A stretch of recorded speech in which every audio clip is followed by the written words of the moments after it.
Ito po yung Patos Global Green hanging plants. Itong sinasabi ko siya na ibang klaseng Patos vines. At tingnan nyo naman, dahil may variegated siya, pero nag-i-stay green. Pero pinagtataka ko lang, ito po yung global Patos green ko. Meron siyang ayan variegated. Parang naging katulad siya ng marble Patos ko, which nilagay ko na sa loob yung marble Patos ko. O, 'di ba? Tingnan mo naman nagkaroon siya ng variegated. Ang galing, no?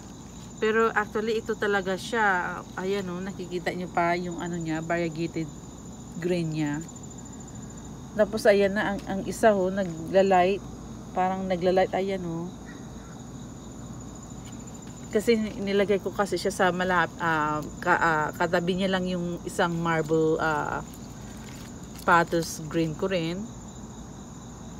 Parang naging kamukha ito siya ng na rin, ng Enjoy Patos ko rin Pero ang Enjoy Patos plants ko naman, maliliit mga yan.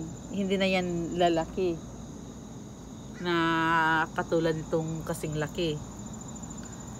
Kasi lumalaki pa to Nasayangan ako sa ibang dahon kasi itong mga grasshopper at ito nasunog So pag direct sunlight talaga hindi maganda siya pag direct sunlight. Pero nilabas ngayon hopefully maging okay na po siya kasi parang naging healthy naman siya kasi naagapan ko. Pero ang ibang ibang tanim niya, ayan malulusog naman, 'di ba? Ang lusog. So pag aanuhin ko to, yung kukunin ko mga to na hindi maganda para naman na magkaroon siya ng healthy looking vines.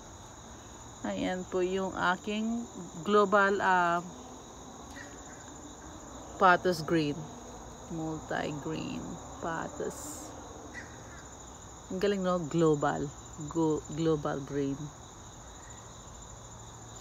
Akala mo parang pinaghalo yung marble queen na Patos, pero hindi ko lang siya na nahawaan ng green, ng variegated.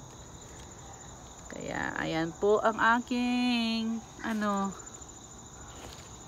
global green Patos na may variegated. Ang galing nga kasi unique daw yan very unique na. Ayan, hope you guys like my videos. Please like and share sa mga plantitas dyan. You know how it feels when you see something very interesting sa mga plants. Kasi ako ganun ang feeling ko. It's a stress reliever po. At malaman mo kung anong klaseng po siya plants. Nakakasaya ng puso. Kaya guys, thank you for all your support. Have a good one.